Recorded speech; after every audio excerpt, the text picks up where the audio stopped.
नमस्ते। मैं पवन मिश्रा और आज के इस वीडियो लेक्चर में हम हिंदी भाषा शिक्षण में जो हम आज प्रकरण करने वाले हैं, भाषा का अर्थ, महत्व एवं प्रकार। तो आज के इस वीडियो लेक्चर में हम भाषा के अर्थ की बात करेंगे, महत्व और उसके प्रकार की बात करेंगे।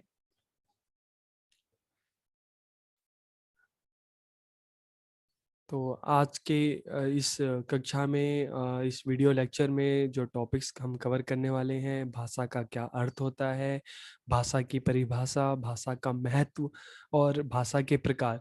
तो आज के इस वीडियो लेक्चर में हम इन 4 बिंदुओं पर चर्चा करेंगे। तो हम सबसे पहले शुरू करते हैं भाषा का अर्थ, कि भाषा का क्या अर्थ होता है। तो भाषा, जैसा हमें पता है कि हिंदी की ज़्यादातर जो शब्द हैं संस्कृत से निकले हैं, तो भाषा शब्द संस्कृत के भाष धातु से बना है, जिसका अर्थ होता है बोलना या कहना। तो अर्थात भाषा वह है जिसे बोला जाए या कहा जाए। भाषा मुख से उच्चारित होने वाले शब्दों और वाक्यों का वह समूह है जिनके द्वारा मन की बात बताई जाती है। भाषा वह साधन है जिसके द्वारा हम अपने विचारों को व्यक्त करते हैं, और इसके लिए हम वाचिक ध्वनियों का उपयोग करते हैं। सामान्यतः भाषा को वैचारिक आदान प्रदान का माध्यम भी कहा जाता है। तो जैसा भाषा के अर्थ में अभी तक हमें समझ में आ रहा है कि भाषा क्या है, एक माध्यम है जिसके द्वारा मनुष्य अपने विचारों का आदान प्रदान करता है, अपनी बात दूसरों तक पहुंचाता है और दूसरों की बात सुनता है, समझता है। तो भाषा क्या हुई, हमारे वैचारिक आदान प्रदान का एक माध्यम है, एक साधन है। भाषा वह साधन है जिसके माध्यम से प्रत्येक प्राणी अपने विचारों को दूसरों के समक्ष अभिव्यक्त करता है। भाषा अभ्यांतर अभिव्यक्ति का सर्वाधिक विश्वसनीय माध्यम है। अभ्यांतर अभिव्यक्ति मतलब आपके आंतरिक अभिव्यक्ति, आपकी मन की बात, आपकी भावनाओं को बताना। तो भाषा अभ्यांतर अभिव्यक्ति आपके अंदर की जो बात है उसको दूसरों के समक्ष लाती है। तो भाषा अभ्यांतर अभिव्यक्ति का सर्वाधिक विश्वसनीय माध्यम है। भाषा के माध्यम से ही हम अपने विचारों को लिख कर, बोल कर दूसरों के समक्ष प्रकट करते हैं। तो ये अभ्यांतर अभिव्यक्ति का सर्वाधिक विश्वसनीय माध्यम है। भाषा हमारे अभ्यांतर के निर्माण, हमारे आंतरिक निर्माण, हमारे व्यक्तित्व के निर्माण, हमारे विकास, हमारी अस्मिता, हमारा अस्तित्व, सामाजिक सांस्कृतिक पहचान का भी साधन है। जैसे हमारी जो संस्कृति है उसकी पहचान हमारी भाषा से भी होती है। जैसे अगर हम कहते हैं हम हिंदुस्तानी है, तो हमारी हिंदी भाषा है।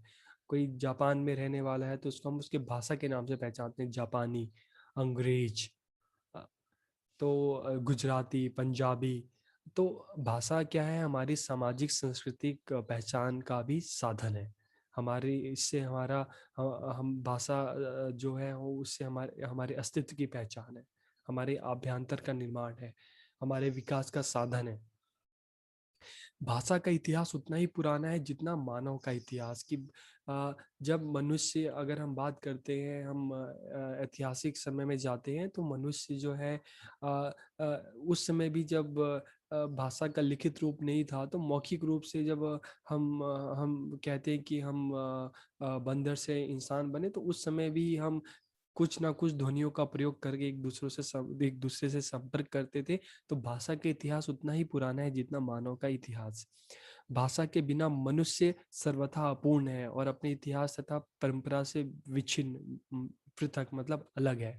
कि भाषा के बिना हमारा अपना कोई अस्तित्व नहीं, हम अपूर्ण है। अगर आप समझ के देखिए, अगर आपको आपको पढ़ना लिखना नहीं आता है, आप बोल नहीं सकते हैं, तो समाज के बीच में आपका अपना ना कोई अस्तित्व रह जाता है, ना कोई अपना वजूद रह पाता है, और आपकी जिंदगी अपने आप में अपूर्ण है। जैसे एक जानवर की जिंदगी होती है, वैसी हमारी जिंदगी हो जाएगी। तो भाषा के बिना हम पूरी पूर्णतः अपूर्ण है, और अपने इतिहास, परंपरा, संस्कृति, समाज, हम सबसे ही बिल्कुल अलग हो जाते हैं। भाषा की परिभाषा की बात करते हैं कि हिंदी के जो अलग अलग जो विद्वान हुए, उन्होंने भाषा को किस तरह परिभाषित किया है। तो डॉक्टर बाबूराम सक्सेना ने क्या कहा कि जिन ध्वनि चिन्हों द्वारा मनुष्य परस्पर विचार विनिमय करता है, जिन ध्वनियों के माध्यम से, ध्वनि चिन्हों के माध्यम से अपने विचारों का आदान प्रदान करता है, चाहे लिखकर चाहे बोलकर, उनको समष्टि सामूहिक रूप से भाषा कहते हैं।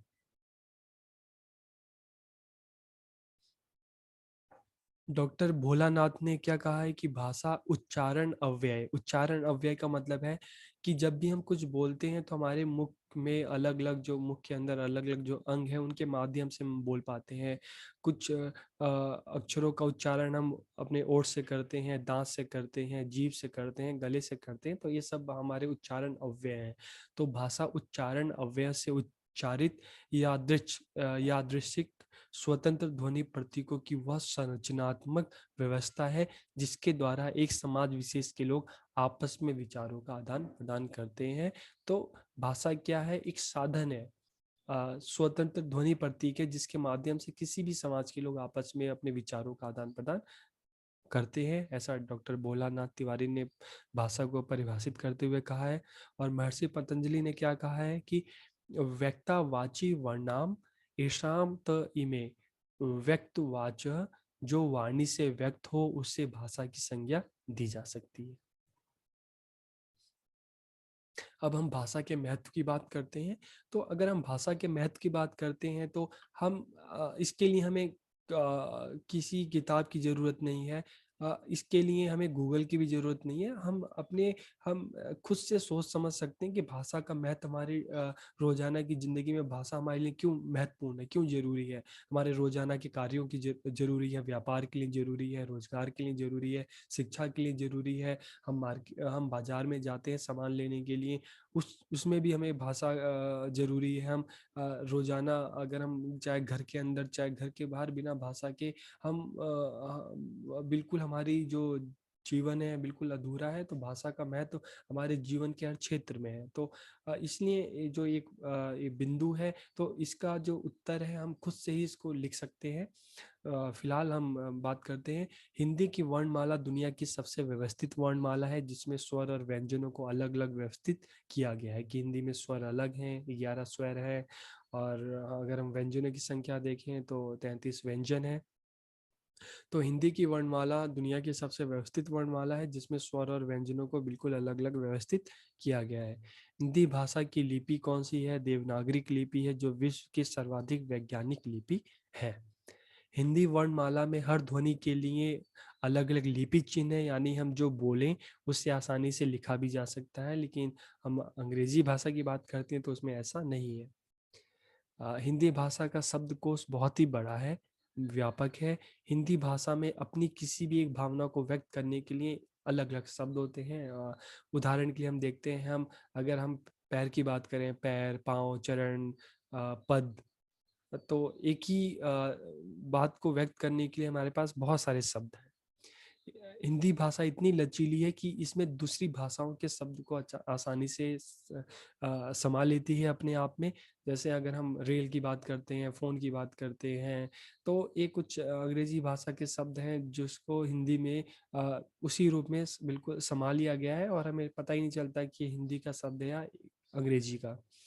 हिंदी में साइलेंट लेटर्स नहीं होते, जैसे अंग्रेजी में साइलेंट लेटर्स होते हैं जो भाषा को बहुत ज़्यादा हम कह सकते हैं कि दुविधा की स्थिति उत्पन्न कर देते हैं, हम बोलने में परेशानी होती है। तो हिंदी में इस तरह के साइलेंट लेटर्स नहीं होते, इसलिए इसके लेखन और उच्चारण में हमेशा शुद्धता बनी रहती है, जो अंग्रेजी में बिल्कुल नहीं होता। हिंदी ऐसी व्यवहारिक भाषा है जिसमें हर संबंध नातों के लिए अलग अलग शब्द दिए गए हैं। काका काकी, मामा मामी, चाचा चाची, बुआ ताऊ ताई, फूफा बुआ। तो अलग अलग रिश्ते नातों के लिए अलग अलग शब्द दिए गए हैं। और फिर हम बात करते हैं, आज हिंदी जो विश्व की तीसरी सबसे ज़्यादा बोली जाने वाली भाषा के रूप में हिंदी ने अपनी जगह बनाई है। Social media, Facebook, Twitter, Instagram पे हम देखते हैं, इंटरनेट पर हिंदी का बहुत ही ज़्यादा प्रयोग बढ़ गया है। विश्व के सबसे उन्नत भाषाओं में हिंदी भाषा सबसे अधिक व्यवस्थित भाषा है, अर्थात हम जो हिंदी में लिखते हैं वही बोलते हैं और वही उसका मतलब भी होता है, जबकि अन्य भाषाओं में ऐसा नहीं होता। हिंदी भाषा का साहित्य दुनिया के सबसे समृद्ध और प्रसिद्ध साहित्यों में से एक है। हिंदी में जो भी पुस्तकें लिखी जाती हैं दुनिया भर में उसकी बहुत ज़्यादा मांग है और दुनिया भर की भाषाओं में उसका अनुवाद होता है। हिंदी आम जनता से जुड़ी भाषा है। हिंदी कभी भी राजाश्रय की मोहताज नहीं रही। हिंदी का अगर हम 1000 साल का इतिहास देखते हैं तो हिंदी जो है आम जनता से जुड़ी रही हमेशा। और 1000 साल के सफर में देखते हैं तो हिंदी को कभी भी किसी भी राजा, किसी राज दरबार का संरक्षण प्राप्त नहीं हुआ, लेकिन हिंदी जनता की भाषा बनकर रही, जनता के बीच में रही, फली फूली और हमेशा अपना अस्तित्व बनाकर इसने रखा। हिंदी भारत की राष्ट्रभाषा होने के साथ साथ यहाँ की संपर्क भाषा और राजभाषा भी है। वर्तमान समय में हिंदी सिनेमा की लोकप्रियता सिर्फ भारत तक ही नहीं, दुनिया भर के विभिन्न देशों में बढ़ रही है। फिर भाषा के प्रकार की बात करते हैं तो भाषा के, जैसा आपको पता है कि भाषा के 3 प्रकार होते हैं: मौखिक, लिखित और सांकेतिक। जब हम अपने विचारों को बोलकर प्रकट करते हैं तो उसको मौखिक कहते हैं, जब हम लिख कर प्रकट करते हैं तो लिखित, और जब हम सांकेतिक रूप से अपने विचारों को प्रकट करते हैं, जैसे जो लोग सुन नहीं सकते, जो लोग बोल नहीं सकते, तो उनके लिए सांकेतिक भाषा का ज़्यादातर प्रयोग किया जाता है। तो इस भाषा के इस रूप को सांकेतिक रूप कहा जाता है।